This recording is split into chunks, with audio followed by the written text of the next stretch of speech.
जय श्री श्याम। आज हम सुनेंगे भगवान गणेश की एक छोटी सी कथा।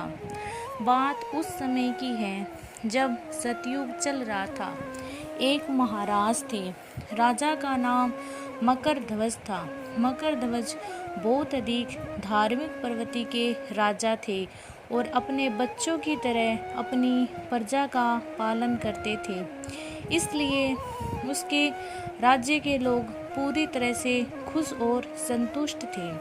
लेकिन राजा को मुनि याज्ञवल्क्य से बहुत लगाव था। उनकी कृपा से राजा को एक पुत्र की प्राप्ति हुई। हालांकि राज्य का मालिक मकरध्वज था, लेकिन प्रशासन एक भरोसेमंद मंत्री द्वारा चलाया जाता था। मंत्री का नाम धर्मपाल था।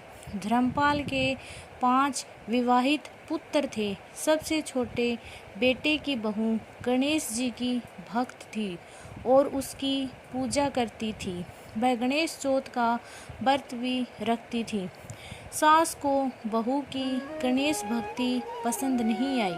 पता नहीं क्यों उसे शक होता था कि ये बहू हम पर टोना टोटका कर रही है। सास ने बहू द्वारा गणेश पूजा को रोकने के लिए कई उपाय किए, लेकिन उनमें से कोई भी सफल नहीं हुआ।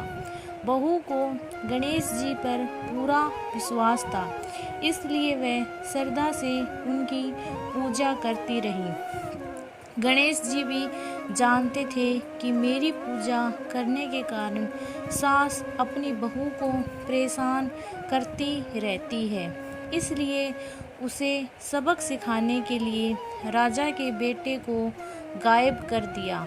फिर क्या था, बवाल हो गया। सास पर राजा के बेटे के लापता होने का शक होने लगा। सास की चिंता बढ़ने लगी। छोटी बहू ने सास के पैर पकड़कर कहा, माँ जी, तुम गणेश जी की पूजा करो। वह विघ्नों का नाश करने वाले हैं। वह तुम्हारे दुखों को दूर करेंगे।